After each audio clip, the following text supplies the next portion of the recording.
सोचिए, एक बहुत बड़ी आतंकवादी साजिश और उसे रोकने के लिए वक्त है सिर्फ 15 घंटे।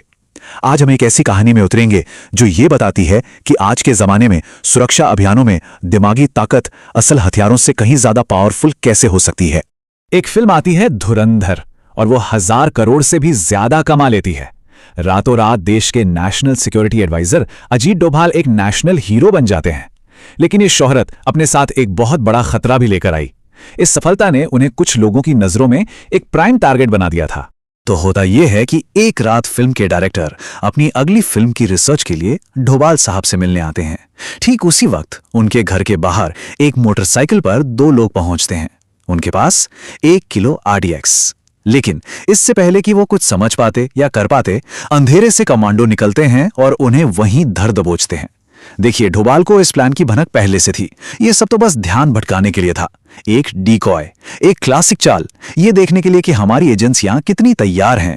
क्योंकि ये तो सिर्फ एक छलावा था, असली खतरा वो तो कहीं और पहले से ही टिक टिक कर रहा था।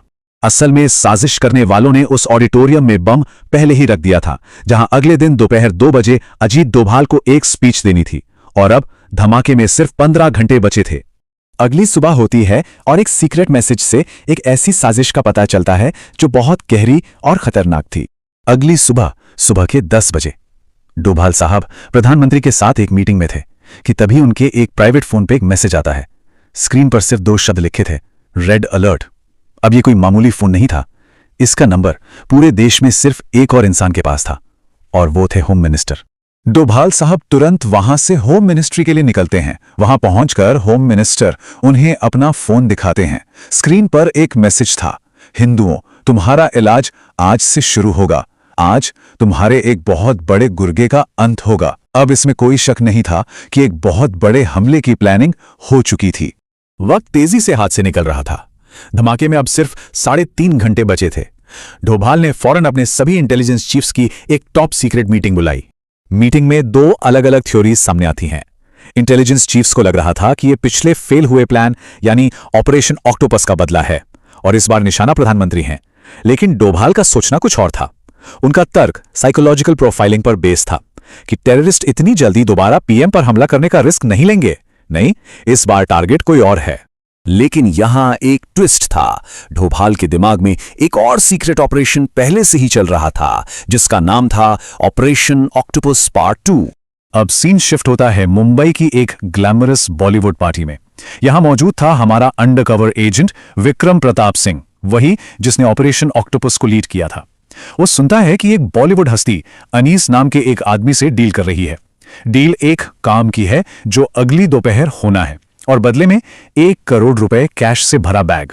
जैसे ही अनीस पैसे लेकर निकलता है, विक्रम चुपके से उसके पीछे लग जाता है।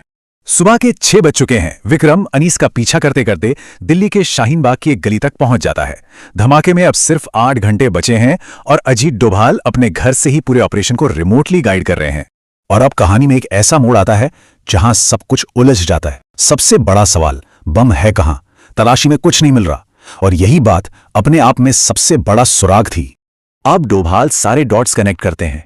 उन्हें यकीन हो जाता है कि निशाना कोई और नहीं बल्कि वो खुद हैं, और जगह है घमानी ऑडिटोरियम। वो फौरन एक टीम को तलाशी के लिए भेजते हैं, पर थोड़ी ही देर में रिपोर्ट वापस आती है, सर ऑडिटोरियम क्लीन है, कोई बॉम्ब नहीं है। तो सवाल वही का वही है, आखिर बॉम्ब गया कहां?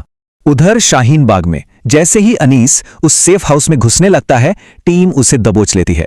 अब विक्रम पैसों का बैग लेकर खुद अंदर जाता है। अंदर 2 लोग थे, एक दिल्ली पुलिस का रिटायर्ड अफसर आदिल अकरम और दूसरा एक पाकिस्तानी आतंकवादी हसन मलिक।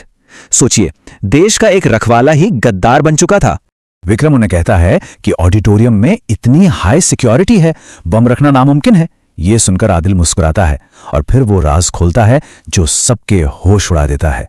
वो कहता है, बम ऑडिटोरियम में प्लांट नहीं किया गया है, जो पुलिस वाले अंदर बैठे हैं वो ही बम है। जी हां, 5 पाकिस्तानी आतंकवादी भारतीय पुलिस अफसर की वर्दी पहनकर सुसाइड बॉम्बर बनकर ऑडियंस के बीच में बैठे थे। खतरा बिल्डिंग में नहीं बल्कि भीड़ में ही मौजूद था। घड़ी पर टाइम था 1:45। धमाके में बचे थे सिर्फ 15 मिनट और अजीत डोभाल खचाखच भरे ऑडिटोरियम में पहुंच चुके थे। वो ये जानते थे कि ऑडियंस में 5 जिंदा बम बैठे हैं और यहीं पर एक मास्टरमाइंड अपनी आखिरी सबसे बड़ी चाल चलने वाला था, एक ऐसी चाल जो लड़ाई की किसी भी किताब में नहीं लिखी थी। डोभाल अपने तय समय से 15 मिनट पहले ही स्टेज पर पहुंच जाते हैं और एक सरप्राइज सिक्योरिटी ड्रिल का अनाउंसमेंट करते हैं, और फिर अचानक वो ऑर्डर देते हैं, ऑडिटोरियम की सारी लाइट्स बंद कर दो। पूरा हॉल घुप अंधेरे में डूब जाता है। ठीक इसी पल विक्रम अपनी जेब से एक आरएफ सिग्नल स्कैनर निकालता है। चूंकि बम के डेटोनेटर्स रेडियो फ्रीक्वेंसी से जुड़े थे, स्कैनर की स्क्रीन पर 5 लाल सिग्नल चमकने लगते हैं। बस टारगेट लॉक हो चुके थे। अगली ही पल ऑक्टोपस टीम के कमांडोज अंधेरे का फायदा उठाकर आगे बढ़ते हैं और 5 आतंकियों को चुपचाप पकड़ लेते हैं। और फिर लाइट्स वापस चलती हैं। सामने 5 आतंकवादी जमीन पर पड़े थे। घड़ी में अभी भी धमाके में 4 मिनट बाकी थे। बॉम्ब डिस्पोजल स्क्वाड तेजी से आता है और सारे डिवाइसेस को डिफ्यूज कर देता है। ये एक शानदार मिसाल थी आउट ऑफ द बॉक्स सोचने की। दुश्मन जो सोच रहा है उसी को उसके खिलाफ हथियार की तरह इस्तेमाल करने की। एक बहुत बड़ा राष्ट्रीय संकट टल गया, और ये ताकत से नहीं बल्कि दुश्मन से एक कदम आगे सोचने वाली दिमागी रणनीति से हुआ। और ये पूरी कहानी हमें एक बहुत बड़े सवाल पे लाके छोड़ देती है। आज के जमाने की लड़ाई में ज्यादा ताकतवर हथियार कौन सा है, एक बॉम्ब या फिर एक आइडिया?